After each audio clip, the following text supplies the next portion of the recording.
तो dear friends, अब हम देख रहे हैं साल्ट मार्च। महात्मा गांधी का जो सॉल्ट मार्च है वो।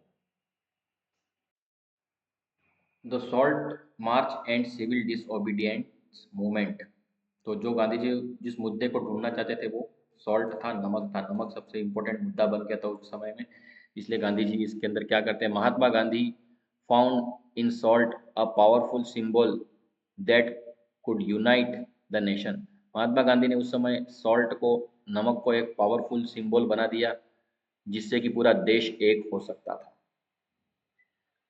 On 31st July, on 31st January 1930, he sent a letter to Viceroy Irvin stating 11 demands. 31 जनवरी 1930 को महात्मा गांधी ने एक लेटर भेजा Viceroy Irwin, Lord Irwin, Viceroy Irwin को, और उसके अंदर 11 डिमांड्स भेजी थी। Some of this were general interest, और इसमें से बहुत सी ऐसी डिमांड थी वो जनरल लोगों की इंटरेस्ट की थी, मतलब आम आदमी से संबंधित डिमांड इसके अंदर थी। अदर वर स्पेसिफिक डिमांड, और कुछ specific demands of different classes थी, अलग अलग तरह के लोगों की अलग अलग स्पेशल डिमांड भी थी और जनरल डिमांड भी थी। कुछ जैसे from the industrialist to peasant, मतलब इंडस्ट्रियलिस्ट से लगा करके पीसेंट तक की सभी जो जरूरी बातें थी वो इसकी जो 11 डिमांड्स थी इसके अंदर शामिल थी। The idea was to make demands wide ranking. इनका आइडिया था कि ये जो भी डिमांड इसके अंदर हम दे रहे हैं वो वाइड रैंकिंग हो जाए। वाइड रैंकिंग मतलब सभी जगह ये बात फैल जाए, so that all classes with in Indian society could identify them, ताकि सभी इंडिया की जितने भी तरह के लोग हैं वो सारे इससे इसके साथ अपने आप को आइडेंटिफाई कर ले, सभी लोग इसके साथ अपने आप को जोड़ लें। एंड इंडिया के सभी लोग अपने इसको जोड़ ले अपने साथ में। And every one could be brought together in United campaign, और सभी जितने भी तरह के लोग हैं प्रत्येक व्यक्ति इस यूनाइटेड कैंपेन के अंदर साथ में हो जाए। मतलब सभी तरह के लोगों की डिमांड इसमें शामिल करने का मतलब ये था कि सभी तरह के लोग इस मूवमेंट में शामिल हो जाएं। The most stirring of all, stirring का मतलब मूविंग या मोस्ट इम्पोर्टेंट चीज, तो most stirring of all was demand to abolish salt tax. इसमें सबसे इम्पोर्टेंट बात जो थी वो क्या थी कि सॉल्ट टैक्स या जो नमक के ऊपर टैक्स है उसको एबॉलिश करना था। एबॉलिश करना था मतलब खत्म करना था। सॉल्ट वाज, अब नमक के ऊपर ही टैक्स क्यों खत्म करना था? Salt was something consumed by rich and poor alike. उनके हिसाब से जो नमक होता है वो द रिच, मतलब जितने भी अमीर हैं वो सब भी यूज़ करते हैं, और द पुअर सारे गरीब लोग भी यूज़ करते हैं। मतलब गरीब अमीर हर व्यक्ति कुछ भी कैसा भी होगा, सॉल्ट अर्थात नमक का उपयोग तो ज़िंदगी में करता ही होगा रोज़ की लाइफ में। It was one of the essentials item of food, यह खाने के अंदर सबसे इम्पोर्टेंट आइटम में आता है। The tax on salt and the government monopoly over the production, Mahatma Gandhi declared revealed the most oppressive face of British rule. तो tax on the salt, नमक के ऊपर टैक्स था, और गवर्नमेंट की मोनोपोली ये थे कि इस नमक का प्रोडक्शन गवर्नमेंट ही कर सकती थी। उसके अलावा कोई दूसरे लोग प्रोडक्शन करना उनके लिए बहुत मुश्किल काम था। तो नमक का प्रोडक्शन गवर्नमेंट ही करती थी, मतलब गवर्नमेंट की मोनोपोली थी कि गवर्नमेंट नमक बनाएगी और उससे बेच करके पैसा कमाएगी। और सॉल्ट के ऊपर जो टैक्स भी था, तो महात्मा गांधी ने डिक्लेयर कर दिया और रिवील कर दिया, मतलब जो छिपी हुई बात थी उसको बता देना। Revealed the most oppressive face of British rule, British rule का सबसे ऑपरेसिव या सबसे जो भयानक दमनकारी चेहरा था, या जो लोगों को नुकसान पहुंचा रहा था, ब्रिटिश गवर्नमेंट का वो जो चेहरा था वो लोगों के सामने उन्होंने रिवील कर दिया, खोल के रख दिया।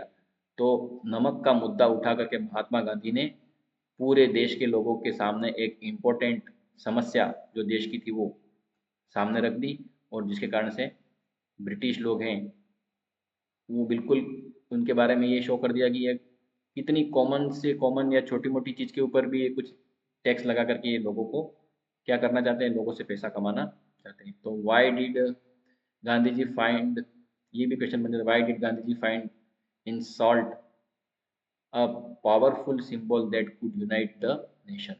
तो उसकी अगर कुछ पूछते तो ये पूरा पैराग्राफ उसमें आंसर बन जाएगा। यहाँ पर एक और चीज़ भी है, इंडिपेंडेंस डे प्लेट, ये जो पहले वाला हमने पढ़ा है उसमें इंडिपेंडेंट डे पे जितने भी लोग इकट्ठे होकर के सेलिब्रेट करते हैं, तो 1930 में, तो उसके दिन क्या प्लेज रहते हैं कि हम आज़ाद होने से संबंधित कुछ बातें इसमें लिखी है। तो ये भी अगर इस रूप में आए कि इंडिपेंडेंस डे की प्लेज 26 जनवरी 1930 को क्या ली थी उन्होंने, तो उसमें से ये पूरा पैराग्राफ आपको पढ़ना होगा। महात्मा गांधी लेटर वाज, मतलब इस क्वेश्चन से रिलेटेड नहीं है ये वाला चीज, जो इससे रिलेटेड है इंडिपेंडेंस डे पर, ये ऐसे पूछ ले तो कोई डेट और सब कुछ इसमें से पढ़ना पड़ सकता है। तो इम्पोर्टेंट क्वेश्चन जो बन रहे हैं वो किसी भी जगह से बन सकते हैं, क्योंकि ज़्यादा नंबरों के लिए अगर कोई चाहता है कि भाई मेरे 100 का पेपर आता है तो उसमें जो भी हो मेरे को पूरे नंबर आने चाहिए, 95 आने चाहिए, ऐसे चाहिए, तो फिर सब चीज़ें पढ़नी पड़ती है उसमें, फिर कुछ भी छोड़ नहीं सकते अपन। और जो भी ऐसा चाहता है कि नहीं थोड़ा हमारा काम हो जाना चाहिए, तो फिर बेसिक बातें वो जो भी हाईलाइटेड है वो ज़्यादा देख ले और अपने हिसाब से उनको प्रिपेयर कर सकते हैं। अब महात्मा गांधी ने सॉल्ट के ऊपर टैक्स वाला जो मुद्दा था वो उठा दिया, सभी लोग इस बात को समझ भी जाएंगे कि नमक बहुत इंपॉर्टेंट चीज़ है। अब अगली बात क्या है कि एक्टिविटी ड्यूरिंग सॉल्ट मार्च, अब महात्मा गांधी सॉल्ट मार्च करेंगे, नमक वाला जो दांडी यात्रा करेंगे। अब तो दांडी यात्रा के दौरान दौरान क्या एक्टिविटी होती है वो सारी बात इसमें लिख रखी है।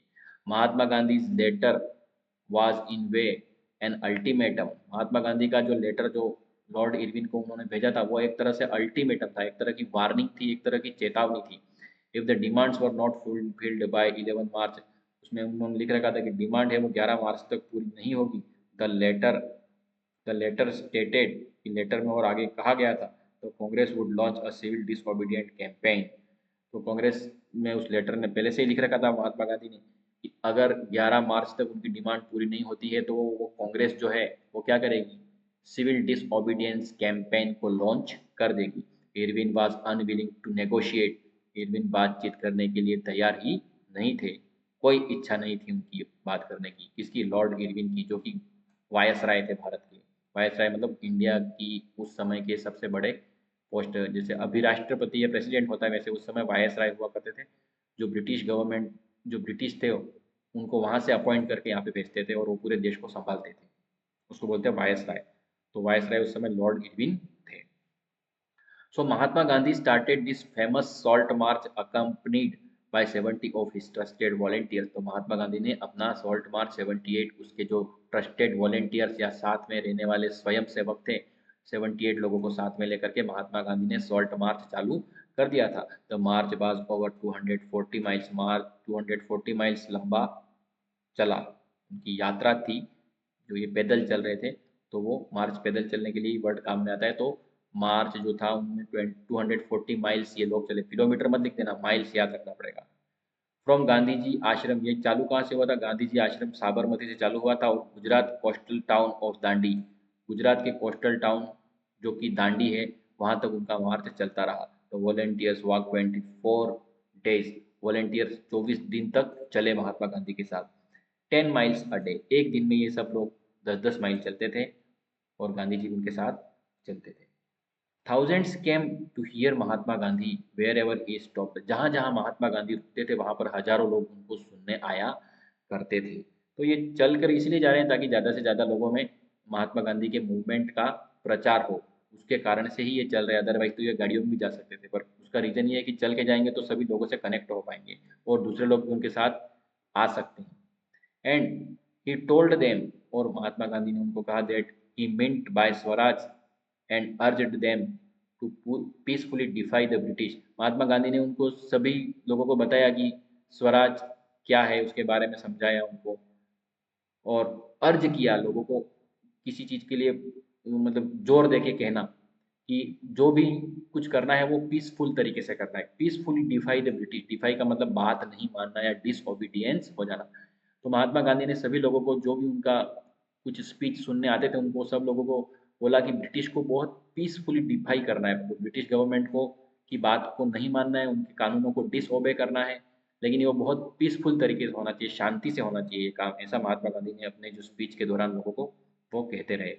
On 6 April he reached Dandi, 6 April को वो दांडी पहुंच गए। एंड सेरेमोनियली, सेरेमोनियली का मतलब होता है समारोह पूर्वक एक प्रोग्राम किया ऐसा, CEREMONIALLY, and ceremonially violated the law, और नमक का जो कानून था उसको एक समारोह करके, एक प्रोग्राम करके उस कानून को तोड़ दिया। Manufacturing salt by boiling sea water, समुद्र के पानी को उबाला और नमक खुद बना दिया उन्होंने। जबकि ये नमक बनाने के जो राइट्स थे वो सिर्फ अंग्रेजों के पास थे या ब्रिटिश गवर्नमेंट के पास थे। लेकिन जो ब्रिटिश गवर्नमेंट के राइट्स थे और ब्रिटिश गवर्नमेंट्स के लॉ थे, इन्होंने महात्मा गांधी ने उस लॉ को तोड़ दिया और ऐसे करके इसके साथ ही उन्होंने क्या कर दिया, ये लॉ तोड़ते ही सिविल डिसओबीडियंस चालू हो गया कि शांतिपूर्वक अंग्रेजों को मना कर दो कि हम आपके कानून भी नहीं मानेंगे और आपकी बात भी नहीं मानेंगे, न ही आपको कोई चीज़ करने में कोऑपरेट करेंगे। तो ये है civil disobedience. This marked the beginning of the civil disobedient movement. बस महात्मा गांधी ने सिविल डिसओबीडियंस मूवमेंट, तो जैसे ही सॉल्ट मार्च करके सॉल्ट बना लिया महात्मा गांधी ने, तो सिविल डिसओबीडियंस मूवमेंट चालू हो जाता है। How was this movement different from non cooperation movement? Non cooperation movement से ये मूवमेंट कैसे अलग था? इसका जवाब इस बुक में अगली लाइनों में हमको मिलने वाला है। तो ये क्वेश्चन भी बन जाता है। तो क्वेश्चन अंदर भी दे रखा है और हम भी लिख के रखते हैं इसको। तो सिविल डिसओबीडियंट मूवमेंट जो है वो नॉन कोऑपरेशन मूवमेंट जो कि हमने पहले पढ़ा था उससे कैसे अलग है। People were now asked not only to refuse cooperation. अब लोगों को कहा गया था कि कोऑपरेशन करने से तो मना करना ही है आपको, मतलब सहयोग तो करना ही नहीं है आपको, लेकिन एक और चीज़ करनी है साथ में। क्या करनी है वो? ब्रिटिश गवर्नमेंट से कोऑपरेशन नहीं करना है, as they had done in 2122। 2122 में जिस तरीके से उन्होंने नॉन कोऑपरेशन का काम किया था वो तो चालू ही रहेगा, but also break colonial laws.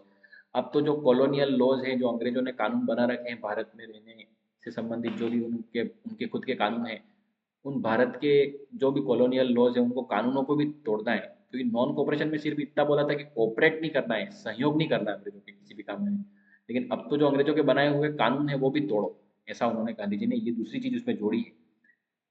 Disobedience, अंग्रेजों के कानून तोड़ दो, ये चीज इसमें नहीं जोड़ी है। नॉन कोऑपरेशन तो करना ही करना है, लेकिन साथ में कानून भी तोड़ने का काम करना है।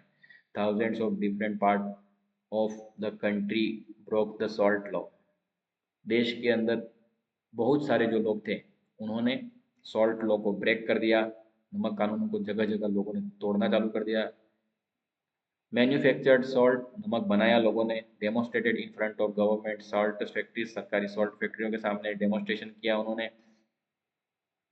As the government spread, as the movement spread, जैसे जैसे ये मूवमेंट फैलता है, foreign cloth was boycott, foreign cloth का भी बॉयकॉट किया जाता है, बहिष्कार किया जाता है। विदेशी कपड़े का, लीकर शॉप्स वर पिकेटेड, और शराब की दुकानों के बाहर पिकेटिंग की जाती है। पिकेटिंग का मतलब होता है किसी भी जगह के बाहर लोगों की चेन बना देना और उस दुकान या उस ऑफिस में लोगों को जो भी उसके अंदर आना चाहते हैं उसके अंदर घुसने नहीं देना, अर्थात लोगों को रोक लेना और लोगों को किसी जगह की में एंट्री करने से रोक लेना। और ये चेन कौन बनाएगा? ये चेन बनाएगा जो महात्मा गांधी के साथ मूवमेंट करने वाले लोग हैं, वो मानव श्रृंखला बनाएंगे और किसी को भी शराब की दुकानों के अंदर एंट्री करने नहीं देते थे। पीसेंट रिफ्यूज टू पे रेवेन्यू एंड चौकीदारी टैक्स। पीसेंट या किसान लोग थे, वो रेवेन्यू देने से मना कर रहे थे और चौकीदारी टैक्स देने से भी मना कर रहे थे। एंड विलेज ऑफिशियल रिजाइन, गांव के अंदर जो लोग नौकरियां करते थे उन्होंने अपनी नौकरियां छोड़ दी। एंड इन मैनी प्लेसेज, और कई जगह पर forest people violated forest laws, और कई जगह लोगों पर, कई जगह पे जो जंगल के लोग थे या फॉरेस्ट के लोग थे उन्होंने जंगल के कानून तोड़ दिए। Going into reserved forest, और रिजर्वड फॉरेस्ट जहाँ पर जाना मना था वहाँ पर भी जाना चालू कर दिया। कलेक्ट वुड, उन्होंने वहाँ पर लकड़ियाँ इकट्ठी करनी चालू कर दी और ग्रेस केटल और पशु चलाने भी चालू कर दिए। तो ये वो पॉइंट्स हैं जो हमको लिखने हैं कि सीडीएम जो है, सिविल डिसओबीडियंस मूवमेंट, वो किस तरह से अलग है नॉन कोऑपरेशन मूवमेंट से, या क्या क्या प्रोग्राम में शामिल था सीडीएम के मूवमेंट में, क्या क्या चीज़ें शामिल थी, तो ये चीज़ों को अपन को लिख देना है। दोनों तरीके से क्वेश्चन का आंसर ऐसे ही आएगा कि CDM, how CDM was different from non cooperation movement, तो भी यही लिखना है। And what were the programmes, इस सीडीएम में क्या क्या बातें थी, तो उसमें भी ये चीज़ें लिखनी होंगी हमको। अब गवर्नमेंट जो होती है उसका क्या एक्टिविटी रहती है सीडीएम के ऊपर, ये इस पैराग्राफ में दे रखा है। तो फ्रेंड्स यहाँ पर एक पिक्चर भी दे रखा है जिसके अंदर दांडी मार्च का फोटो दे रखा है, जिसमें ये गांधी जी हैं और दूसरे उनके साथ जो वॉलेंटियर्स हैं बहुत सारे लोग। दांडी मार्च ड्यूरिंग साल्ट मार्च, दांडी मार्च बोलो या साल्ट मार्च बोलो, दोनों का मतलब एक ही है। During the salt march Mahatma Gandhi was accompanied by 78 volunteers on the way, they were joined by thousands, हजारों लोग रास्ते में उनके साथ जुड़ गए थे। अब इसके अंदर यहाँ पर हम देखते हैं कि ब्रिटिश लोगों का क्या, ये ब्रिटिश रूल जो कॉलोनियल रूल था, उन्होंने क्या किया, सीडीएम चालू कर दिया इन्होंने, तो उन्होंने क्या किया। Worried by the development, the colonial government began arresting Congress leader one by one. अब ये जो मूवमेंट का डेवलपमेंट हो गया था स्टार्ट, कांग्रेस का जो मूवमेंट चालू हो चुका था, तो उसके कारण से अंग्रेज लोग थे, जो ब्रिटिश गवर्नमेंट थी, वो क्या हो गई, वरीड हो गई, चिंतित हो गई। And colonial government began arresting Congress leaders one by one Congress के लीडर्स को उन्होंने अरेस्ट करना स्टार्ट कर दिया था। This led to violent clashes, इसके कारण से लोगों में वायोलेंट, वहाँ पे वायोलेंट क्लैशेज भी हुए, मतलब हिंसा हुई और लोगों की झड़प हुई, लड़ाइयाँ हुई। इन मैनी प्लेसेस, कई जगह पर झगड़े हुए, वायोलेंस हुआ, हिंसा हुई। When Abdul Ghaffar Khan, a devout disciple का मतलब होता है धार्मिक शिष्य, a devout disciple of Mahatma Gandhi was arrested in April 1930। Abdul Ghaffar Khan Mahatma Gandhi के जो शिष्य थे, उनको 1930 में अप्रैल में अरेस्ट किया गया। Angry crowd demonstrated in the street of Peshawar, Peshawar की गलियों में जो भीड़ भरी क्राउड थी, गुस्से वाली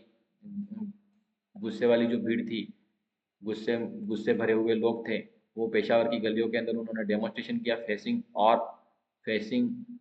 आर्म्ड कार्स। आर्म्ड कार का मतलब है ऐसी कार जिसके ऊपर कुछ न कुछ जैसे वो सुरक्षा के लिए पुलिस की गाड़ियाँ वगैरह होती है, सेना वाली बख्तरबंद गाड़ियाँ जिसके ऊपर ऐसे बने हुए रहते हैं, तो आर्म्ड कार भी वहाँ पर उनका भी सामना हुआ, और पुलिस फायरिंग भी वहाँ पर हुई।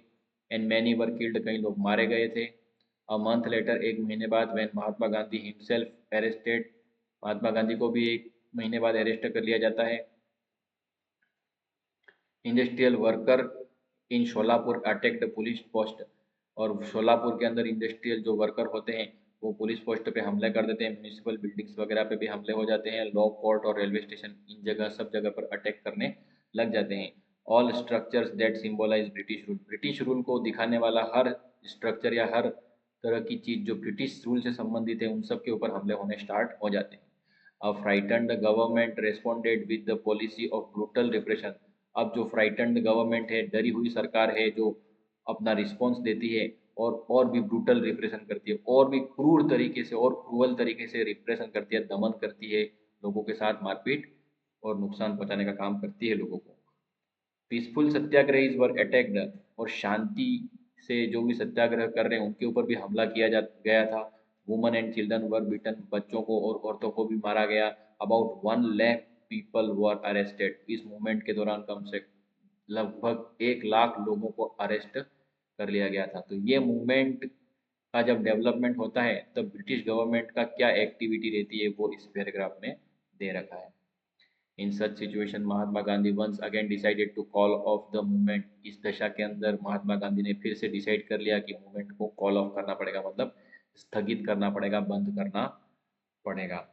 And entered into a pact with Irwin on 5 March 1931, और जो लॉर्ड इरविन के साथ उन्होंने एक पैक्ट कर लिया, पैक्ट का मतलब होता है समझौता, तो लॉर्ड इरविन के साथ उन्होंने एक समझौता कर लिया, वो 5 मार्च 1931 को किया था।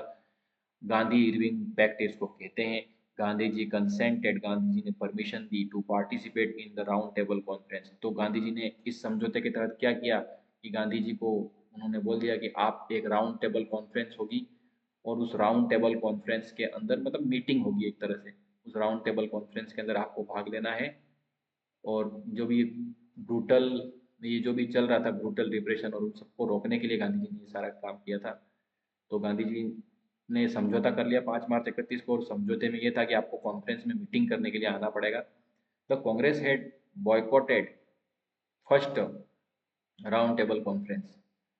ये जो राउंड टेबल कॉन्फ्रेंस थी, उसके पहले भी एक राउंड टेबल कॉन्फ्रेंस इनकी होने वाली थी, लेकिन इस राउंड टेबल कॉन्फ्रेंस में कोई भी गया नहीं था, कांग्रेस उसमें बॉय, मतलब कोई भी गया था, नहीं गया था, नहीं कह सकता हूँ, कांग्रेस ने इस फर्स्ट राउंड टेबल कॉन्फ्रेंस को बॉयकॉट किया था। लेकिन ये जो है, ये जो महात्मा गांधी ने जो Lord Irwin pact, Lord Irwin के साथ अभी समझौता किया है, गांधी इरविन पैक्ट, इसमें सेकेंड राउंड टेबल कॉन्फ्रेंस है। इस कॉन्फ्रेंस में गांधी जी का लंदन जाना तय हुआ है। इन लंदन, तो गांधी जी को सेकेंड राउंड टेबल अटेंड करने के लिए लंदन जाना था। The government agreed to release the political prisoner. सरकार इस बात के लिए भी तैयार हो गई कि आप राउंड टेबल कॉन्फ्रेंस अटेंड करने आओगे तो पॉलिटिकल प्रिजनर्स को क्या कर देंगे, रिलीज कर देंगे, छोड़ देंगे। इन दिसंबर 1931 को Gandhi ji went to London for conference. Gandhi ji London जाते हैं कॉन्फ्रेंस के लिए, बट नेगोशिएशन ब्रोक डाउन। लेकिन नेगोशिएशन या गांधी जी की बातचीत जो अंग्रेजों के साथ होती है वो बिल्कुल फेल हो जाती है। अंग्रेज अपने वादे से मुकर जाते हैं। अंग्रेज गांधी जी जो चाहते थे ऐसा कुछ भी नहीं करते हैं, बातचीत विफल हो जाती है। एंड ही रिटर्न डिसअपॉइंटेड, और गांधी जी बिल्कुल डिसअपॉइंट होकर या निराश होकर वापस आते हैं भारत में। बैक इन इंडिया, भारत में वापस आकर के ही डिस्कवर्ड, वो देखते हैं that the government had begun a new cycle of repression, कि सरकार ने दमन करने का और रिप्रेशन करने का एक और दूसरा तरीका अपनाया है। Ghaffar Khan and Jawaharlal Nehru were both in jail. इस समय भी इन्होंने ये देखा कि गफ्फार खान जो है और जवाहरलाल नेहरू दोनों ही जेल में हैं। Congress had been declared illegal, और अंग्रेजों ने कांग्रेस नाम की जो पार्टी है, जो भी ऑर्गेनाइजेशन है, उसको भी उन्होंने क्या डिक्लेयर कर दिया कि ये तो इलीगल संस्था है। कांग्रेस को उन्होंने इलीगल डिक्लेयर कर दिया। And a series of measures, measures का मतलब तरीके, a series of measures had been imposed to prevent meetings, कि मीटिंग नहीं हो, मीटिंगें रोकने के लिए कई तरीके और कई मेजर्स अपनाए गए। डेमोस्ट्रेशन नहीं हो या बॉयकॉट नहीं हो, इन सब के लिए कई सारे तरीके इन्होंने अपनाए। विद ग्रेट एप्रीहेंशन, एप्रीहेंशन का मतलब होता है डाउट और वरी। विद ग्रेट एप्रीहेंशन, बहुत ही डाउट के साथ या बहुत ही चिंता के साथ, Mahatma Gandhi relaunched the disobedient movement. Mahatma Gandhi ने वापस से सिविल डिसओबीडियंट मूवमेंट वापस चालू कर दिया उन्होंने। फॉर ओवर अ ईयर, एक साल तक चला मूवमेंट, कंटिन्यू चला एक साल तक। फिर से लॉन्च किया तो मूवमेंट एक साल तक फिर चला। बट बाय 1934, लेकिन 1934 तक इट लॉस्ट इट्स मोमेंटम। 1934 तक ये जो मूवमेंट था उसने अपना मोमेंटम खो दिया था। मोमेंटम मतलब उत्साह। जिस उत्साह के साथ ये मूवमेंट पहले चालू हुआ था, वो मोमेंटम और वो उत्साह अब नहीं रहा इसमें, क्योंकि गांधी जी ने मूवमेंट स्टार्ट किया, मूवमेंट बहुत फास्ट चलने लग गया था, लेकिन उस दौरान वायोलेंस हो गई थी। गांधी जी को यह ठीक नहीं लगा, उन्होंने इस मूवमेंट को रोक दिया, और रोक देने के बाद से जब वापस चालू किया तो लोगों ने उसमें इंटरेस्ट ही नहीं लिया। उनके मन में ऐसा हो गया था कि ये मूवमेंट स्टार्ट करते हैं फिर कुछ बीच में अचानक रोक देते हैं, तो इस तरीके से लोग वापस से उससे कनेक्ट नहीं हुए। और ये जो तरीका था उससे मूवमेंट इस तरीके से 34 में वापस अपना मोमेंटम खो देता है और धीरे धीरे ख़त्म हो जाता है। अब जैसे हमने पहले नॉन कोऑपरेशन में पढ़ा था कि नॉन कोऑपरेशन मूवमेंट हुआ, उसको अलग अलग लोगों ने अपने अलग अलग नज़रिए से देखा, अलग अलग व्यूज़ में, अलग अलग जगह अलग अलग पर्पस से लोगों ने अपना कुछ ना कुछ मूवमेंट किया। तो इसमें भी ऐसा ही है, how participants saw the movement. Participants जो थे उन्होंने मूवमेंट को किस किस रूप में लिया, तो इसके अंदर और दूसरी बातें हैं जो हम अलग एपिसोड में भी देखेंगे आगे।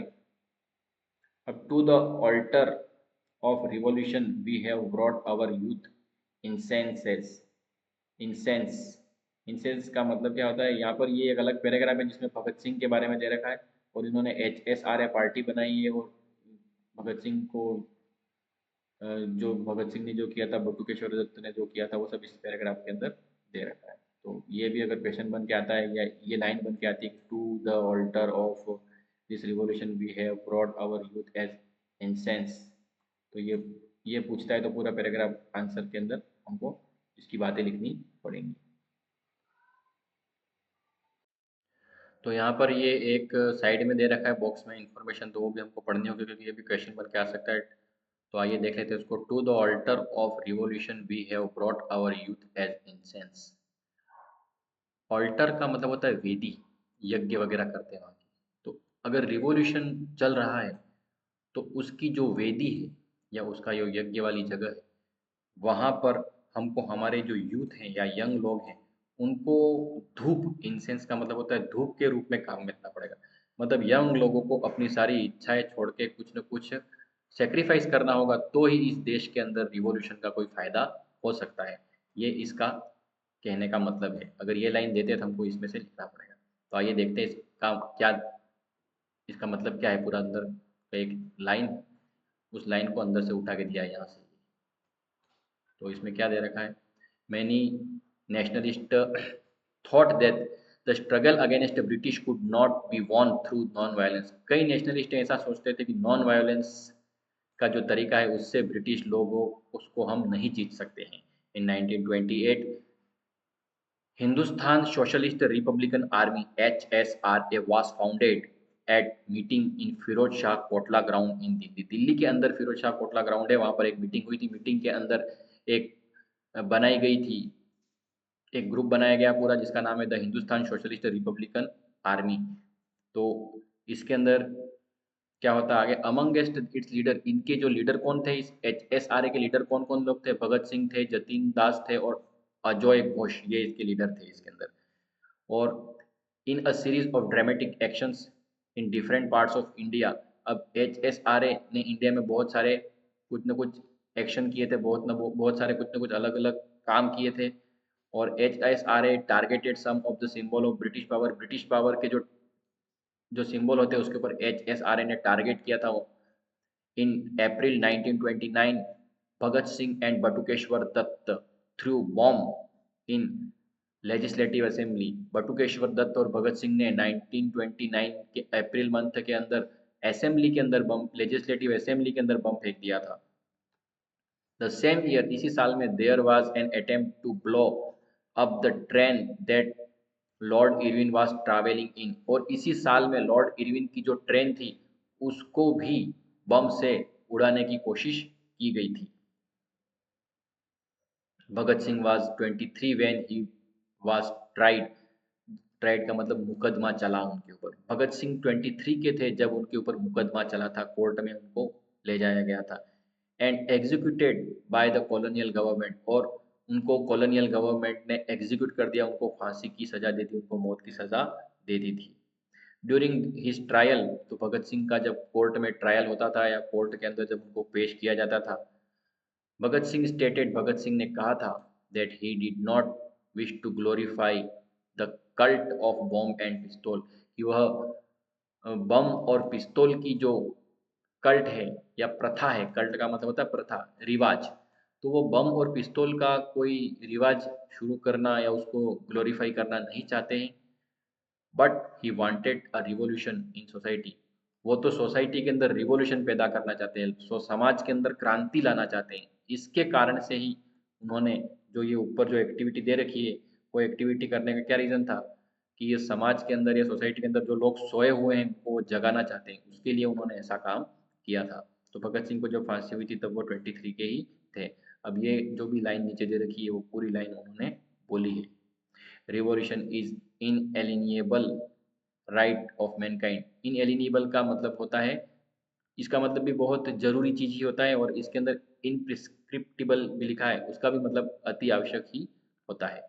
तो revolution is inalienable right to man of mankind, इंसान का अति आवश्यक अधिकार है। इंसान का इनएलिनिएबल इनएलिनिएबल राइट है क्या, रिवॉल्यूशन। रिवॉल्यूशन इंसान का इनएलिनिएबल राइट है, आवश्यक अधिकार है। Freedom is imprescriptible birthright of man, और आज़ादी इंसान का जो है वो इनप्रिस्क्रिप्टिबल, इनप्रिस्क्रिप्टिबल भी वही है, आवश्यक, अति आवश्यक उसका जन्म से अधिकार है।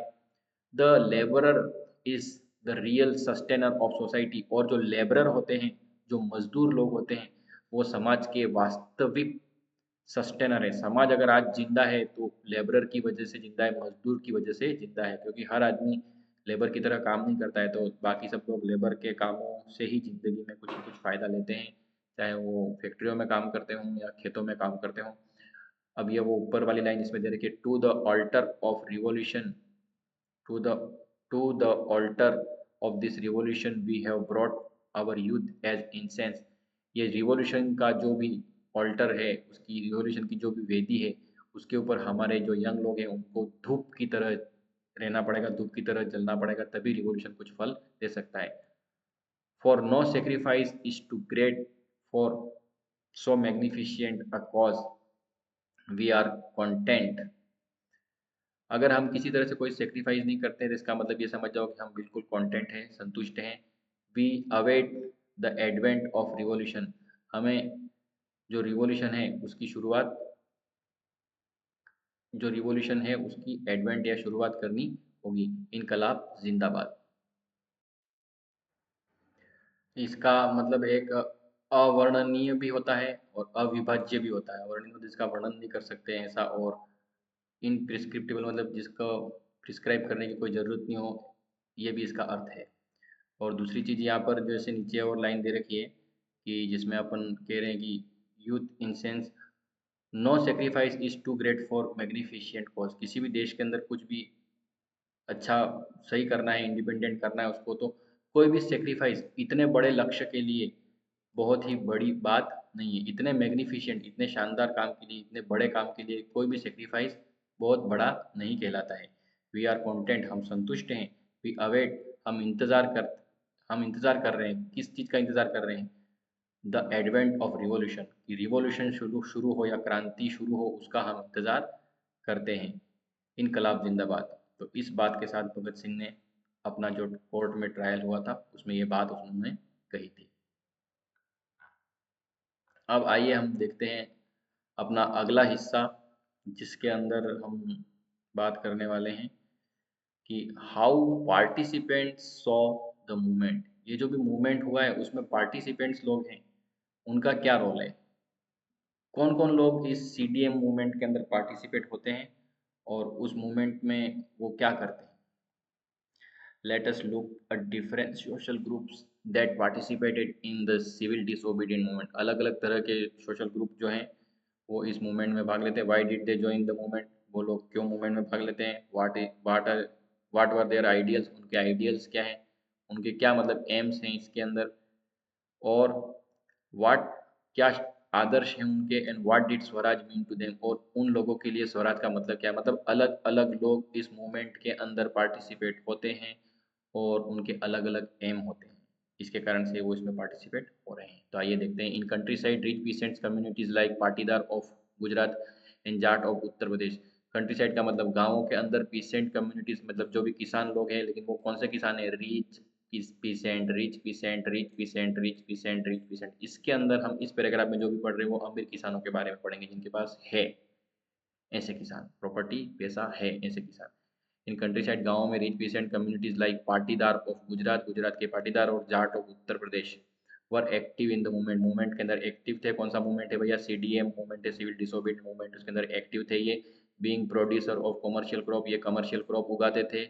दे were very hard hit by the trade depression and falling prices, कीमतें गिर रही थी और ट्रेड में डिप्रेशन चल रहा था, व्यापार में मंदी चल रही थी और कीमतें, इनका जो भी कमर्शियल प्रोडक्शन था उसकी कीमतें गिर रही थी।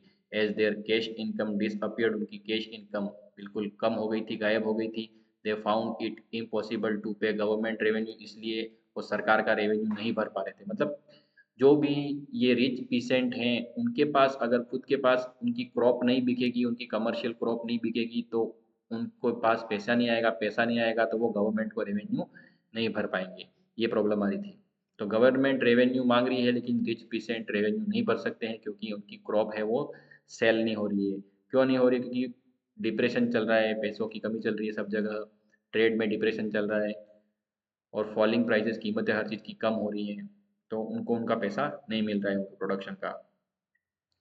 And the refusal of government to reduce the revenue demand led to widespread resentment. अब गवर्नमेंट से बात करते हैं तो गवर्नमेंट भी रिफ्यूज़ कर देती है। किस बात के लिए मना कर देती है, रिफ्यूज़ किस बात के लिए करती है, कि रेवेन्यू डिमांड जो है उसको कम करना या से रिलेटेड बात होती है, उसको सरकार रिफ्यूज़ करती है। मतलब सरकार के पास ऐसी जाती है इन्फॉर्मेशन की रेवेन्यू कम करो, तो गवर्नमेंट रिफ्यूज़ कर देती है। रेवेन्यू कम करने से मना बोल देते हैं, हम तो रेवेन्यू कम नहीं करेंगे, आपको जो रेवेन्यू डिसाइड कर रखा है वो आपको भरना पड़ेगा। तो उससे क्या होता है, वाइड स्प्रेड रिसेंटमेंट फैल जाता है। वाइड स्प्रेड रिसेंटमेंट मतलब सब जगह पर गुस्सा फैल जाता है कि सरकार रेवेन्यू माफ़ नहीं कर रही है और हमारे पास इनकम नहीं है। This rich peasants became enthusiastic supporters of civil disobedient movement. तो यही जो अमीर किसान होते हैं वो सिविल डिसओबीडिएंट मूवमेंट के एंथुसियास्टिक सपोर्टर बनते हैं। एंथुसियास्टिक का मतलब होता है उत्साही। बड़े उत्साह के साथ में ये अमीर किसान जो हैं वो सिविल डिसओबीडिएंट मूवमेंट का सपोर्ट करने लग जाते हैं। क्यों करने लग जाते हैं, इसका रीज़न ये की बात है कि उनकी जो रेवेन्यू की डिमांड है, कि रेवेन्यू की जो भी रेट्स वगैरह हैं वो कम कर दी जाए, तो ही वो उसको गवर्नमेंट को दे सकते हैं। तो ये काम सिविल डिसओबीडियंट मूवमेंट के थ्रू हो सकता है, ऐसा उनको लग रहा है, इसलिए वो मूवमेंट का सपोर्ट कर रहे हैं। ऑर्गेनाइजिंग देयर कम्युनिटीज़, जो सिविल डिसोबीडियंट मूवमेंट के सपोर्टर बन गए, उनकी कम्युनिटीज़ जितनी भी थी उनको वो ऑर्गेनाइज करने लग गए। At the time forcing reluctant members, और जो रिलक्टेंट मेंबर थे, जो आनाकानी कर रहे थे मूवमेंट में भाग लेने के लिए, उनको भी क्या करते हैं, वो फोर्स करते हैं कि भाई तुम मूवमेंट के अंदर भाग लो। To participate the boycott programme में भी भाग लेने के लिए उनको तैयार करते हैं। अब ये इनका पर्पज़ यहाँ पे लिखा हुआ है। For them the fight for Swaraj was a struggle against high revenues. ये जो रिच पीसेंट हैं, ये जो रिच पीसेंट हैं, ये जो रिच पीसेंट हैं, उनके लिए उनके लिए उनके लिए स्वराज का जो स्ट्रगल, जिसको अपन सीडीएम कह रहे हैं, सिविल डिसओबीडियंट मूवमेंट कह रहे हैं, ये सिविल डिसओबीडियंट मूवमेंट उनके लिए क्या है, वो यहाँ पे लिखा है अंडरलाइन में। फॉर देम, उनके लिए fight for Swaraj was struggle against high revenues. उनके लिए स्वराज की लड़ाई सिर्फ किस चीज़ के लिए थी, हाई रेवेन्यू जो हैं उनके अगेंस्ट उनकी स्ट्रगल है कि हाई रेवेन्यू कम हो जाए, वही उनके लिए स्वराज है। इनके लिए पुअर रिच पीसेंट्स के लिए। तो अगर ये लाइन देकर अगर क्वेश्चन पूछे तो भी हमको यही पैराग्राफ आंसर के रूप में लिखना पड़ेगा, ये ध्यान रखना है। और रिच पीसेंट के एंगल से क्वेश्चन पूछे तो भी हमको यही बात लिखनी है। तो उनके लिए स्वराज की लड़ाई जो थी वो सिर्फ रेवेन्यू से संबंधित लड़ाई थी, रेवेन्यू के हाई रेवेन्यू के अगेंस्ट लड़ाई थी। बाकी ओरिजिनल स्वराज जो महात्मा गांधी चाहते हैं उनसे, उसके बारे में ये इतना लंबा नहीं सोच सकते हैं। और बात सही भी है, क्योंकि हर व्यक्ति की ज़रूरत जैसी सरकार के हिसाब से पूरी हो जाए तो वो सही चल रहा है देश, ऐसा लग जाएगा हमको। But they were deeply disappointed, तो उन्होंने सपोर्ट बहुत किया महात्मा गांधी के मूवमेंट में, ठीक है, but they were deeply disappointed when the movement was called off in 1931। लेकिन वो मूवमेंट जब कॉल्ड ऑफ हो जाता है, महात्मा गांधी उस मूवमेंट को स्थगित कर देते हैं, बंद कर देते हैं, तो 1931 में जब ऐसा होता है तो वो बहुत ही डिसअपॉइंट होते हैं, बहुत ही निराश हो जाते हैं, बहुत ही नाराज हो जाते हैं। किससे? महात्मा गांधी से। कि without revenue rates being revised, revenue rate का कुछ नहीं किया, रेवेन्यू रेट जो थी वही रह गई, रेवेन्यू रेट को कम करने की कोशिश भी नहीं करवाई, रेवेन्यू रेट कम भी नहीं हुई, और बिना रेवेन्यू रेट को रिवाइज किए ही ये मूवमेंट उन्होंने बंद कर दिया। तो इससे क्या हो जाते हैं, वो डिसअपॉइंट हो जाते हैं, डिसअपॉइंट हो गए मतलब निराश हो गए, अब ये नाराज हो गए गांधी जी से, इस मूवमेंट से नाराज हो गए ये लोग। So when the movement was restarted, तो फिर मूवमेंट जब वापस चालू करते हैं 1932 में, जब वो राउंड टेबल कॉन्फ्रेंस से वापस आ जाते हैं गांधी जी, और उनको कुछ भी उनकी बात नहीं मानते हैं अंग्रेज, तो 1932 में वापस चालू करते हैं जब इस मूवमेंट को, तो many of them refuse to participate, तो बहुत सारे इससे में वो जो रिच पीसेंट होते हैं वो इस मूवमेंट में पार्टिसिपेट करने से मना कर देते हैं। तो भैया पार्टिसिपेट करने से मना कर दिया पीसेंट्स ने, तो भाई समझ जाओ कि मूवमेंट के अंदर जो भीड़ पहले थी वो भीड़ अब नहीं मिलेगी, और जब भीड़ इतनी नहीं रहती है तो मूवमेंट का इफेक्ट भी खत्म हो जाता है। तो ये था वो रिच पीसेंट का टॉपिक। ये आता है तो हमको ये बात लिखनी है, ये दोनों तरीके से मैंने बता दिया आपको कि यहाँ पर ये लाइन से भी क्वेश्चन पूछ सकते हैं, प्लस डायरेक्ट भी लिखकर पूछ सकते हैं, तो हमको उस हिसाब से तैयारी कर लेनी चाहिए। अब दूसरा सेक्शन इसके अंदर आता है कि पुअरर पिसेंट्री मतलब जो और गरीब किसान हैं। तो रिच पिसेंट थे, इनके पास सब कुछ था, ज़्यादा ज़मीन है, सब कुछ हो गई है, लेकिन पुअरर पिसेंट्री हैं, जो गरीब किसान हैं अधिक, उनका क्या हुआ, उनकी क्या इच्छा थी, उन्होंने मूवमेंट में पार्टिसिपेट किया कि नहीं किया, ये हम इसके अंदर पढ़ने वाले हैं। The poorer peasantry were not just interested in lowering of the revenue demand. Poor peasantry को रेवेन्यू डिमांड को कम करवाने से कोई मतलब नहीं था, क्योंकि उनका कुछ अलग मुद्दा है। मैनी ऑफ मतलब लोअरिंग रेवेन्यू डिमांड वाले मुद्दे से पुअर peasantry को कोई मतलब नहीं है, ये इंटरेस्टेड उसमें नहीं थे। कौन था फिर इसमें इंटरेस्टेड? ये थे रिच पीसेंट। तो पुअरर पीसेंट्री किसमें इंटरेस्टेड थे, तो वो रेवेन्यू डिमांड को कम कराने से संबंधित बात में कोई इंटरेस्ट उनको नहीं था। तो many of them were small tenants, क्योंकि उनमें से ज़्यादातर लोग छोटे टेनेंट्स थे। टेनेंट्स का मतलब होता है किराएदार। कौन से किराएदार? घरों के किराएदार नहीं है भैया, ये खेतों के किराएदार है। कोई खेत है, वो अलग अलग लोगों को किराए पे दिया है, तो इस पे उगा कर मुझे देगा, बड़े मालिक को देगा उगा करके। या तो रिच पीसेंट भी उसका मालिक हो सकता है, या कोई लैंडलॉर्ड भी हो सकता है। तो many of them were small tenants cultivating land they had rented from landlords. तो लैंडलॉर्ड से ये छोटे छोटे पीसेंट पुअर किसान हैं, वो टेनेंट के रूप में, किराएदार के रूप में ये ज़मीनें किराए पे रख लेते थे और उस पे कल्टीवेटिंग करते थे, मतलब खेती करते थे। और लेते किससे थे ये ज़मीन? ज़मीन का मालिक तो लैंडलॉर्ड होता था और पुअरर पीसेंट्री होते थे, वो इस ज़मीन पे सिर्फ खेती करते थे, और वो भी टेनेंट के रूप में। टेनेंट का मतलब है किराएदार के रूप में खेती करते थे। एज द डिप्रेशन कंटिन्यू, जैसे ही डिप्रेशन कंटिन्यू चलता रहा, मतलब दुनिया के अंदर मंदी चल रही थी, पैसों की कमी, ये सब कुछ चल रहा था, तो डिप्रेशन कंटिन्यू चलता जा रहा था। कमी दुनिया में चल रही थी, देश में भी चल रही थी। कैश इनकम ड्विंडल हो गई। ड्विंडल का मतलब होता है कम हो जाना या रिड्यूस हो जाना। तो कैश इनकम कम हो गई। The small tenants found it difficult to pay their rent. छोटे किसान अपना किराया, जमीनों का जो किराया होता है वो किराया नहीं भर पा रहे थे। They wanted the unpaid rent to landlord to be remitted. Remitted का मतलब होता है माफ़ कर देना या छोड़ देना। उन्होंने बड़े किसानों को, जो कि लैंडलॉर्ड कहे जाते हैं, उन लैंडलॉर्ड से एक डिमांड की थी कि वो अनपेड रेंट, जो किराया जो बाकी है, उस किराए को बड़े किसान या बड़े लैंडलॉर्ड हैं वो छोड़ दें। ऐसी डिमांड उन्होंने की थी। किसने की थी? पुअर पीसेंट्री ने। They joined variety of radical movements. और ये छोटे किसान जो थे, पुअरर पिसेंट्री, ये है ना रेडिकल मूवमेंट्स, मतलब रेडिकल का मतलब होता है उग्र, उग्र आंदोलन जो होते हैं, तो रेडिकल मूवमेंट्स में भाग लेते थे। Often led by socialist and communist. Socialist party वाले कोई लोग और कोई कम्युनिस्ट पार्टी या सोच वाले लोग हैं, वो जो मूवमेंट करते थे किसानों के लिए, उन मूवमेंट्स में ये लोग भाग लेते थे।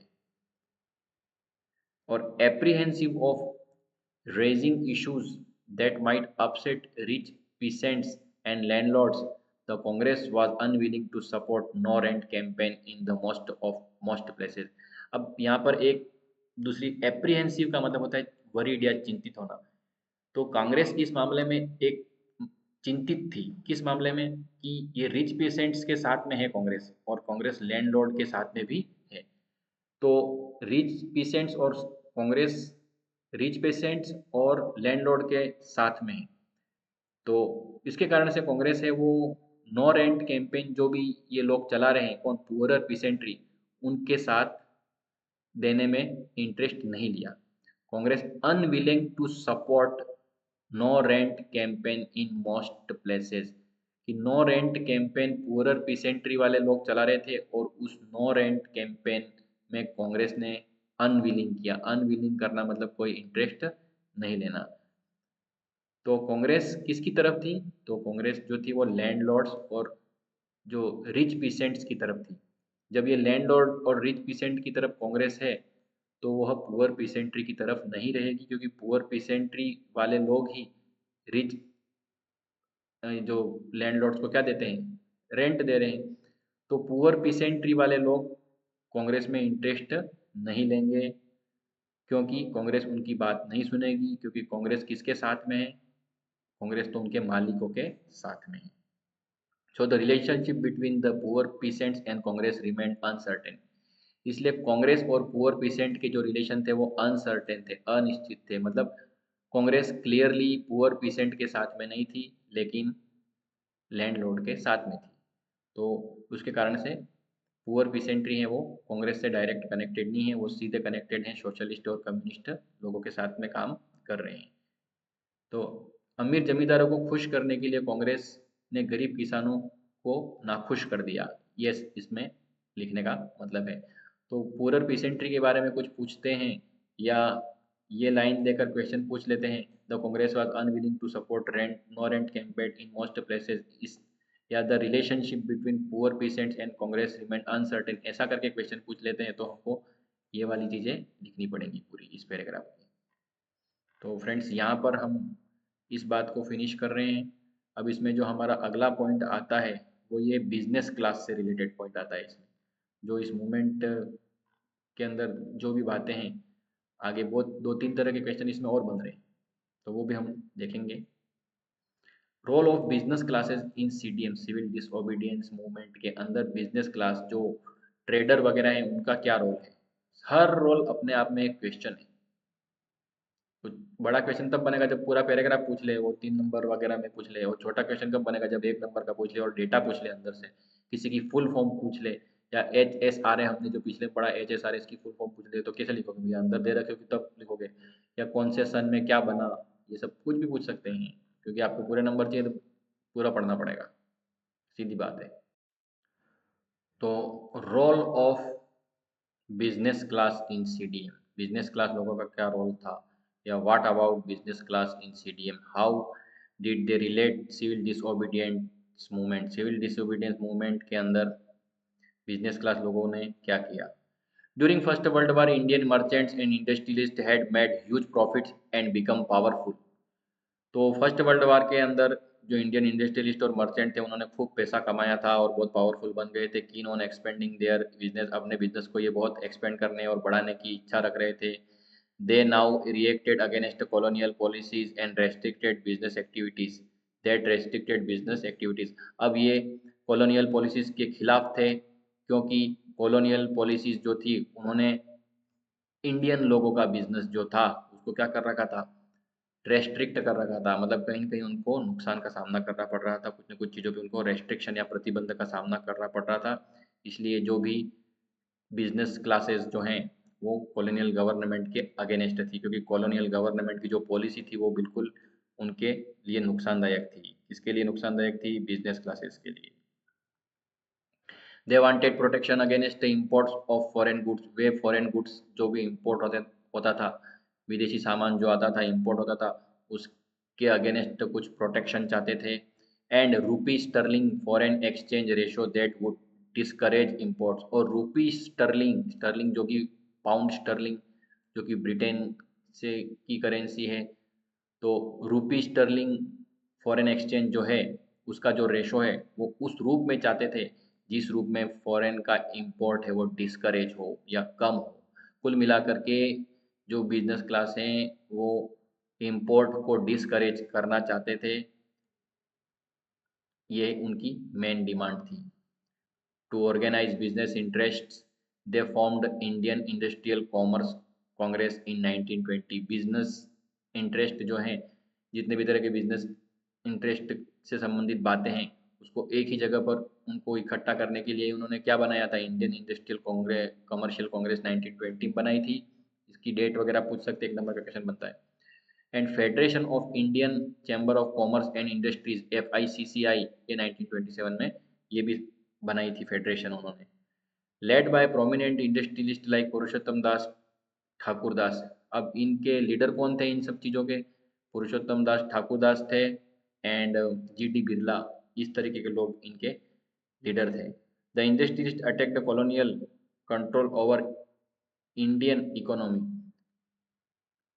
Industrialist attack the colonial control, in industrialist लोगों ने क्या किया कि कॉलोनियल कंट्रोल जो था इंडियन इकोनॉमी के ऊपर, उस बात के ऊपर अटैक किया कि अंग्रेजों का कंट्रोल हमारे व्यापार पर है, और इस बात के ऊपर उन्होंने क्या किया, अटैक किया। And supported civil disobedience movement, और सिविल डिसओबीडियंस मूवमेंट का सपोर्ट किया और कॉलोनियल कंट्रोल के ऊपर अटैक किया। किसने किया? इंडस्ट्रियलिस्ट लोगों ने किया था।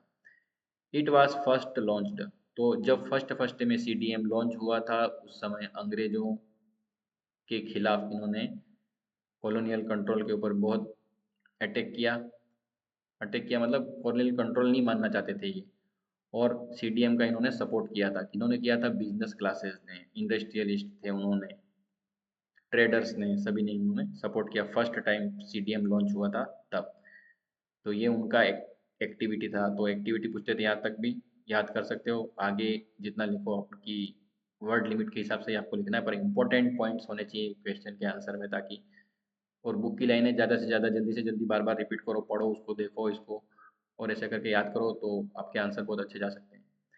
दे gave financial assistant and refuse to buy or sell imported goods. अब ये जो भी इंडस्ट्रियलिस्ट और बिजनेस क्लासेज है उन्होंने फाइनेंशियल असिस्टेंट्स भी दिया, मतलब फाइनेंशियल सपोर्ट भी किया कांग्रेस को और CDM के मूवमेंट में। Refused to buy or sell imported goods, और विदेशों से आने वाले सामान को इंपोर्ट करने और खरीदने बेचने से मना कर दिया। Most businessman came to see swaraj as the time when colonial restriction और on business would no longer exist बहुत सारे जो बिजनेसमैन थे उन्होंने तो सोच लिया था कि स्वराज जब आ गया है तो रेस्ट्रिक्शन बहुत सारे हट जाएंगे बिजनेस के ऊपर, और जो भी कॉलोनियल रूल है और कॉलोनियल रेस्ट्रिक्शन है वो अब लंबे समय तक चलने वाले नहीं हैं। Trade and industry would flourish, और व्यापार और ट्रेड है वो तो फ्लरिश होगा, मतलब और फलेगा फूलेगा आगे बढ़ेगा, और विदाउट कॉन्स्टेंट, कॉन्स्टेंस का मतलब होता है लिमिट्स या लिमिटेशन। तो बिना किसी लिमिट्स के, बिना किसी लिमिटेशन के, बिना किसी प्रतिबंध के जो इंडस्ट्री और ट्रेड है हमारा वो इंक्रीज होगा, ऐसा उन्होंने सोच लिया था, इन्होंने सभी बिजनेसमैन लोगों ने। But after the failure of round table conference, लेकिन राउंड टेबल कॉन्फ्रेंस का फेल्योर जब हो जाता है, राउंड टेबल कॉन्फ्रेंस में कुछ भी बात नहीं बनती है, business groups were no longer uniformly enthusiastic, तो बिजनेस ग्रुप जो होते हैं वो अब उनका एंथुसियास्टिक नहीं रहते, उनका उत्साह एक जैसा नहीं रहता है। दे वर एप्रीहेंसिव, एप्रीहेंसिव मतलब डाउटफुल, और worried, they were apprehensive of the spread of militant activities, जो सैनिक एक्टिविटीज़ चल रही थी, जो लड़ाइयाँ चल रही थी, उसके कारण से ये बहुत ही डाउटफुल और चिंतित हो गए थे। Worried about prolonged disruption, disruption का मतलब भी क्या होता है, डिसकंटिन्यूटी। तो डिसरप्शन ऑफ बिजनेस, बिजनेस की डिसकंटिन्यूटी, लगातार बिजनेस नहीं चल रहा था और लंबे समय से ऐसा चल रहा था, इसलिए उनको बहुत लंबे समय से चिंता लग गई थी कि उनका बिजनेस है उसमें डिसरप्शन या डिसकंटिन्यूटी चल रही थी। As well as of growing influence of socialism, और सोशलिज्म का इन्फ्लुएंस भी बढ़ रहा था। सोशलिज्म का इन्फ्लुएंस बढ़ने का मतलब है व्यापारियों को नुकसान होना। सोशलिज्म ऐसा चाहता है कि समाज में पैसे ज़्यादा जाने चाहिए, और जो भी कैपिटलिस्ट लोग हैं उनके पास पैसा नहीं जाना चाहिए ज़्यादा। तो सोशलिस्ट इन्फ्लुएंस बढ़ता जा रहा था amongst the younger member of Congress, Congress के यंग लोग जो थे उसके अंदर सोशलिज्म का इन्फ्लुएंस बढ़ रहा था, सोशलिज्म का प्रभाव बढ़ रहा था। तो जो भी बिजनेस क्लास लोग थे उसको इस चीज़ की भी चिंता थी, क्योंकि बिजनेस क्लास लोग हैं वो सोशलिज्म को फॉलो नहीं करते हैं, वो कैपिटलिस्ट हैं, ये ज़्यादा पैसा कमाने और अपने पास प्रॉपर्टी के राइट्स ज़्यादा होने की बात है। सोशलिज्म में क्या है कि पैसा वगैरह जो होता है वो सोसाइटी के काम अधिक आए, लोगों में बटे, ऐसा प्लान रहता है। तो सोशलिज्म की तरफ कांग्रेस के बहुत सारे मेंबर का ध्यान जा रहा था, इन्फ्लुएंस हो रहे थे वो सोशलिज्म की तरफ।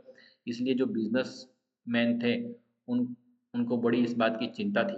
तो यहाँ पर हमने देखा है कि जो बिजनेस बिजनेस क्लासेस जो हैं उनका सीडीएम में किस तरीके से रोल शुरू में था, और बाद में जब मूवमेंट बंद हो जाता है तो उसके बाद में उनका इंटरेस्ट कैसे रहता है। अब अगला जो हमारा टॉपिक है वो इंडस्ट्रियल मूवमेंट में जो इंडस्ट्रियल वर्कर जो होते हैं, वर्किंग क्लास बोलते हैं, working class, working class, working class, working class, working class मतलब ये लेबर है जो कहीं कहीं फैक्ट्री वगैरह में कहीं कहीं काम करते हैं।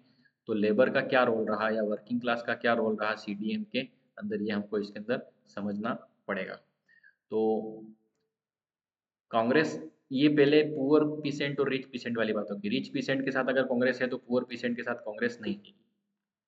वैसे ही इसके अंदर अगर इंडस्ट्रियलिस्ट कांग्रेस के साथ है, इसका मतलब समझ जाओ कि वर्किंग क्लास है वो कांग्रेस के साथ नहीं रहकर किसी और के साथ जाएगी, ऐसा आपको इसमें दिखाई देगा आगे। चलो आइए मैं स्टार्ट करता हूँ आपके सामने इस टॉपिक को। Industrial working class, industrial working class did not participate in civil disobedient movement in large number, ज़्यादा संख्या में वर्किंग क्लास इसके अंदर शामिल ही नहीं हुए थे। एक्सपेक्ट इन नागपुर रीजन, सिर्फ नागपुर रीजन में हुआ था ऐसा, नागपुर को छोड़कर बाकी किसी भी जगह पर इंडस्ट्रियल जो वर्किंग क्लासेस हैं, जो लेबर हैं, वो इसमें शामिल नहीं हुए थे।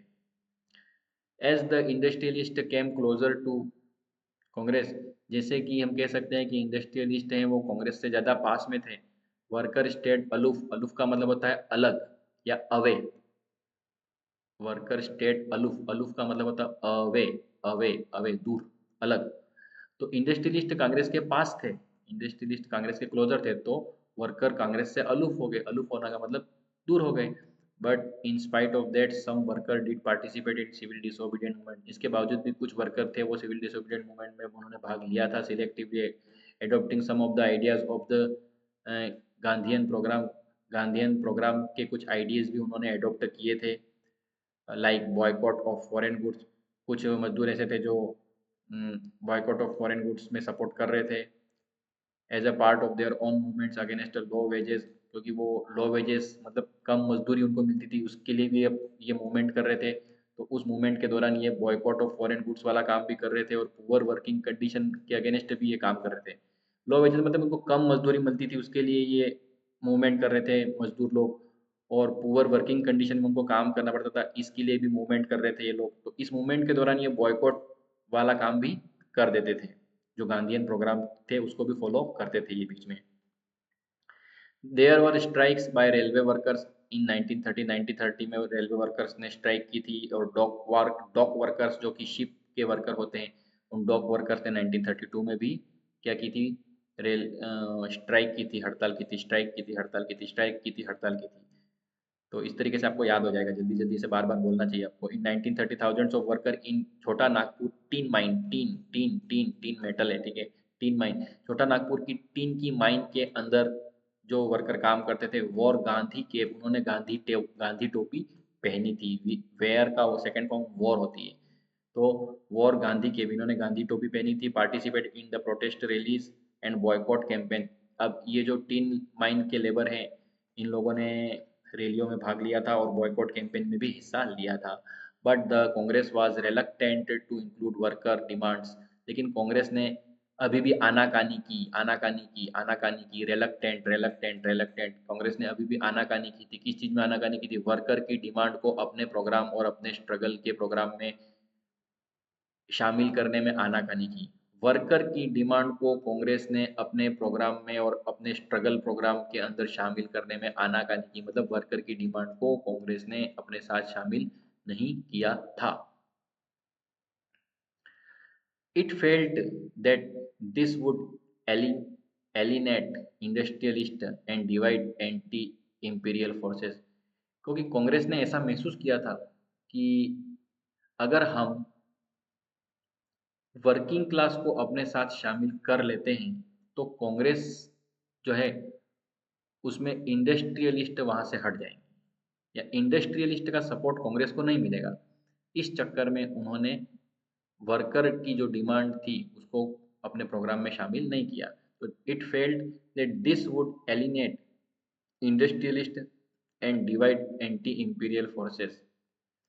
तो एंटी इंपीरियल फोर्सेस का मतलब भी वही होता है, जो अंग्रेज जो के खिलाफ महात्मा गांधी जो मूवमेंट चला रहे हैं उसको ही एंटी इंपीरियल फोर्सेस कहते हैं। तो अगर इन्होंने मजदूरों का साथ देना चालू कर दिया तो इंडस्ट्रियलिस्ट एलिनेट हो जाएंगे, अलग हो जाएंगे, और एंटी इंपीरियल फोर्सेस जो है वो डिवाइड हो जाएंगी।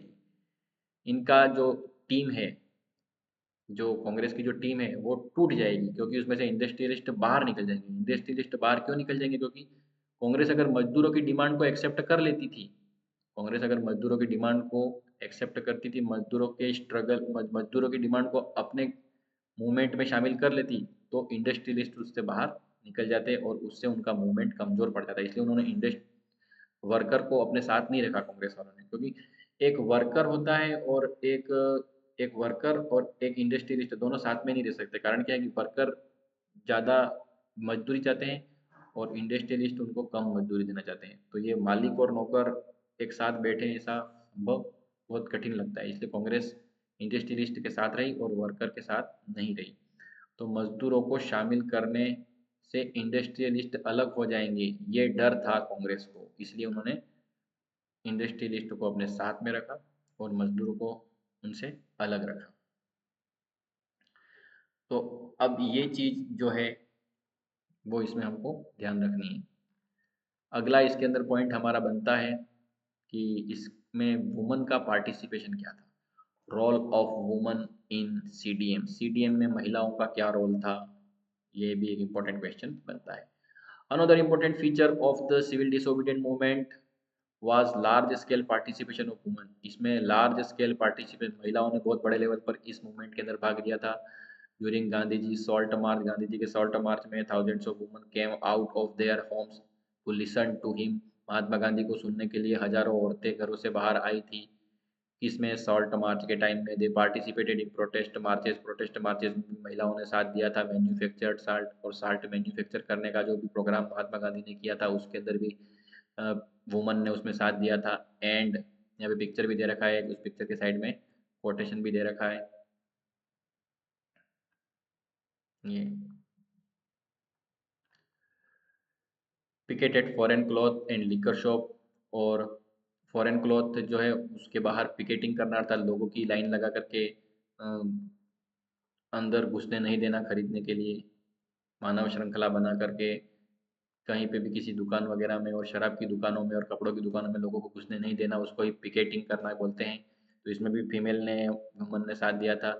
Many went into jail, कई औरतें जेल गई थी। In urban areas these womens were free from high cast.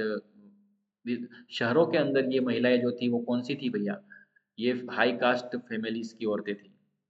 Urban areas this woman were from high cast families, शहरों में ये औरतें जो थी वो ऊंची जाति की महिलाएं थी इसमें। इन रूरल एरियाज, और गांव के क्षेत्र के अंदर, they came from rich peasants household, और गांवों में वो अमीर किसान थे उनके घरों से आई हुई थी। दो जगह की बातें, शहर के अंदर औरतें कौन सी थी, हाई कास्ट फैमिली की। रूरल एरियाज में कौन सी वुमन थी, रिच पीसेंट हाउस होल्ड, अमीर किसानों की घरों की महिलाएं इसमें थी। ये दोनों बातें याद रखनी। Movement by Gandhi ji, moved by Gandhi ji call, they began to see service to nation as a sacred duty of woman.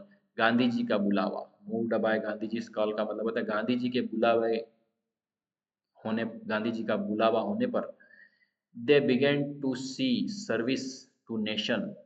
तो उन महिलाओं ने क्या किया, गांधी जी ने जब बुलाया तो महात्मा गांधी के बुलावे पर महिलाओं ने सर्विस टू नेशन, देश की सेवा करने को क्या माना, अ सैक्रेड ड्यूटी ऑफ वुमन, महिला का एक पवित्र कर्तव्य माना।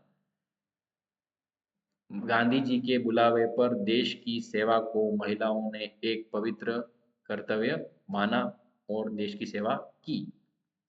Yet this increased public role did not necessarily mean any radical change in the way the position of woman was visualized. जिस तरीके से महिला की पोजीशन को इसमें विजुअलाइज किया गया था, देखा गया था कि महिला का रोल इसमें जितना बड़ा दिख रहा है, तो इस तरह का महिलाओं का जो रोल इसमें जितना कोई रेडिकल चेंज नहीं हुआ, इससे कोई बड़ा खास तत्काल बदलाव नहीं हुआ। This increase the public role did not necessarily mean, public में फीमेल का, महात्मा गांधी की मूवमेंट में फीमेल ने इतना रोल किया या वुमन ने ऐसा रोल किया, वो सड़कों पे आई उनके लिए, तो इसके कारण से कोई रेडिकल चेंज नहीं हुआ, मतलब कोई बहुत बड़ा तुरंत बदलाव नहीं हुआ। और जैसी कि फीमेल की पोजीशन को विजुअलाइज किया जा रहा था, कि जैसा महिलाओं की पोजीशन को दिखाया जा रहा था कि कांग्रेस में बहुत सारी महिलाएं सपोर्ट कर रही है मूवमेंट में, ऐसा दिख रहा था, तो ऐसा कोई उनको कोई पॉलिटिकल सीट उनमें नहीं दी गई थी उनको। जो कांग्रेस की जो बॉडी थी उसके अंदर फीमेल की कोई पोजीशन नहीं दी गई थी, सिर्फ मूवमेंट में उनका एक सिंबॉलिक प्रेजेंट थी, उनकी दिख रहे थे वो अंदर। गांधी जी कन्विंस्ड, गांधी जी ने ऐसा करके कन्विंस किया that it was duty of woman to look after home and hearth, hearth का मतलब होता है चूल्हा, तो घर, औरतें घर में चूल्हा चौका का काम करें या घरेलू डोमेस्टिक काम करें, वो औरतों की ड्यूटी है और वो ज़्यादा सही काम है, ऐसा गांधी जी ने बोला। और बी गुड मदर, अच्छी माँ बने और अच्छी पत्नियां बने, पत्नी के रूप में अपना रोल अच्छे से करें, माँ के रूप में अपना रोल अच्छे से करें, ये महिलाओं के लिए ज़्यादा जरूरी है, ऐसा महात्मा गांधी ने उनको कहा। And for long time the Congress was reluctant to allow woman to hold any position of authority within the organisation. Reluctant का मतलब होता है आनाकानी करना। लंबे समय तक कांग्रेस ने महिलाओं को किसी भी तरह की कोई पोजीशन ऑफ अथॉरिटी, मतलब कोई इंपॉर्टेंट पोस्ट जो होती है कांग्रेस की बॉडी में या कांग्रेस की ऑर्गेनाइजेशन में, कोई इंपॉर्टेंट पोजीशन लंबे समय तक औरतों को कांग्रेस ने नहीं दी थी। इसलिए उनका रोल जो था वो क्या था, it was keen only on their symbolic presence. तो कांग्रेस सिर्फ इंटरेस्टेड थी, लेकिन किस चीज़ में इंटरेस्टेड थी, वुमन का सिंबॉलिक प्रेजेंस में, कि औरतें कांग्रेस के साथ हैं, ये सिर्फ सिंबॉलिक प्रेजेंस थी उनकी। क्यों सिंबॉलिक प्रेजेंस थी, क्योंकि उनको किसी तरह की कोई पोजीशन ऑफ अथॉरिटी नहीं दी गई थी, किसी भी कांग्रेस की ऑर्गेनाइजेशन में उनको किसी स्पेशल पोजीशन पे नहीं रखा गया था, इसलिए हम कह सकते हैं कि सिंबॉलिक प्रेजेंस थी। यहाँ से भी क्वेश्चन बन सकता है, it was, Congress was keen only on women's symbolic presence, woman की सिंबॉलिक प्रेजेंस में ही इंटरेस्टेड थी कांग्रेस। उस बात को लेके क्वेश्चन पूछे तो ये फीमेल का पूरा पैराग्राफ हमको लिख देना चाहिए, इसकी खास बातों को उसमें लिख देना चाहिए। Large scale participation in movement वाली बात भी पूछे सीडीएम में, what was the role of woman in CDM, तो भी यही लिखना पड़ेगा, तो उससे हमारा काम कंप्लीट होगा। अब अगली बात है वुमन जॉइन नेशनलिस्ट प्रोसेस। देखो, during the national movement many woman for the first time their lives moved out of their Holmes on public arena. Public arena के अंदर, पब्लिक एरियाज के अंदर बाहर वुमन पहली बार निकली थी कांग्रेस के इस मूवमेंट के कारण। Amongst the marchers you can see, ये जो भी लोग मार्च कर रहे हैं, you can see many old woman, कई बूढ़ी औरतें भी हैं, मदर भी हैं, अपने बच्चों को भी साथ में आर्म में लेके जा रही हैं, ऐसा आप इसके अंदर देख सकते हो। तो फ्रेंड्स, ये था हमारा सीडीएम, सिविल डिसओबीडियंस मूवमेंट के अंदर जो लोग पार्टिसिपेट किए थे उनके बारे में बातें की। क्या तो उनमें रिच पीसेंट थे, क्या तो उनमें पुअरर पीसेंट्री का रोल था, और क्या तो उसके अंदर जो बिजनेस क्लासेस का रोल था, क्या रोल उनमें वुमन ने प्ले किया। इसके अलावा भी आगे बहुत सी चीज़ें हैं जो अगले हिस्से में मैं कंप्लीट करता हूँ। अब यहाँ पर एक इम्पोर्टेंट बात और दे रखी है क्योंकि पेज के अंदर है, इसलिए उसको इसके साथ निपटा देने में ही ठीक है। Some important dates 1819 distressed UP peasant organised Baba Ramchandra. Baba Ramchandra जो थे वो यूपी का पीसेंट वाला जो भी मूवमेंट जहाँ पे बाबा रामचंद्र का चल रहा है वो वाली डेट 1819 वाली है। डेट भी पूछ सकते हैं इंसिडेंट लिख करके, इंसिडेंट से डेट पूछ सकते हैं, उल्टा सीधा पूछ सकते हैं कैसे भी। अप्रैल 1919 गांधीयन हड़ताल against the Rowlatt act, Jallianwala Bagh massacre, ये अप्रैल का ये इंसिडेंट है। जनवरी 21 नॉन कोऑपरेशन एंड खिलाफत मूवमेंट लॉन्च हुआ था इस टाइम में। नेक्स्ट है फरवरी 1922 में क्या हुआ था, चौरी चौरा, चोरी है पहले फिर चौरा है, ये याद रखना, चोरी चौरा। चोरी Chaura Gandhi ji withdraw non cooperation movement, चोरी चौरा की घटना से गांधी जी ने नॉन कोऑपरेशन मूवमेंट को क्या कर दिया, विड्रॉ कर दिया, बंद कर दिया। मई 24 में Alluri Sitaram Raju arrested, ending of 2 year armed tribal struggle, तो अल्लूरी सीताराम राजू को अरेस्ट कर दिया गया था मई 24 में, और 2 ईयर का आर्म्ड हथियार युक्त, हथियार बंद ट्राइबल स्ट्रगल जो था वो खत्म हुआ था। December 1929 Lahore Congress, Congress adopts demand of for Purna Swaraj, Lahore Congress की मीटिंग हुई थी और पूर्ण स्वराज का उन्होंने क्या की थी, डिमांड की थी। 1930 Ambedkar establishes depressed class association, Ambedkar ने, डॉक्टर भीमराव अंबेडकर ने डिप्रेस्ड क्लास एसोसिएशन 1930 में बनाई थी। March 30 Gandhi ji begin civil disobedience movement by breaking salt law at Dandi, Dandi में सॉल्ट लॉ तोड़ करके मार्च 30 में महात्मा गांधी ने सिविल डिसोबीडियंस मूवमेंट की स्टार्टिंग की थी। मार्च 31 Gandhi ji and civil disobedient movement, अब मार्च 31 में ये मूवमेंट बंद भी हो जाता है। दिसंबर 31 सेकंड राउंड टेबल कॉन्फ्रेंस, भैया यहाँ पे बीच में राउंड टेबल कॉन्फ्रेंस शब्द इस लेसन में अभी एक आया था, जस्ट मैंने आपको बताया था थोड़ी देर पहले, कहीं न कहीं राउंड टेबल कॉन्फ्रेंस वर्ड आया है। और जो गांधी जी जिस राउंड टेबल कॉन्फ्रेंस में लंदन में गए थे और फिर उनको कुछ भी डिसअपॉइंट होकर वापस आए थे, ये राउंड टेबल कॉन्फ्रेंस कौन सी वाली, ये वाली, ये जिसमें उनको बुलाया था, ये सेकेंड राउंड टेबल कॉन्फ्रेंस है। और ये कहाँ लिखा है, ये हम अभी पढ़ रहे हैं, यहाँ लिखा है। सेकेंड राउंड टेबल कॉन्फ्रेंस में दिसंबर 1931 में महात्मा गांधी गए थे लंदन और वहाँ से डिसअपॉइंट होकर वापस आए थे और सीडीएम वापस चालू किया था, लेकिन उतना मोमेंटम उसमें नहीं रहा, फिर वो 34 में वापस धीरे धीरे खत्म हो जाता है। 1932 सिविल डिसओबीडियंट रीलॉन्च्ड, 1932 में सिविल डिसओबीडियंट वापस से लॉन्च होता है, रीलॉन्च होता है, लेकिन उसके बाद से वो मोमेंटम धीरे धीरे 34 तक ख़त्म होने लग जाता है। तो फ्रेंड्स, हमने ये जो पूरा जितना भी पेज अभी देखे हैं उसमें खास इंपॉर्टेंट क्वेश्चन निकलते हैं, तो आपको ये सब प्रिपेयर करने चाहिए। अगले वीडियो के अंदर हम अगले टॉपिक के साथ आपसे कम्युनिकेट होंगे। Till then take care, good bye.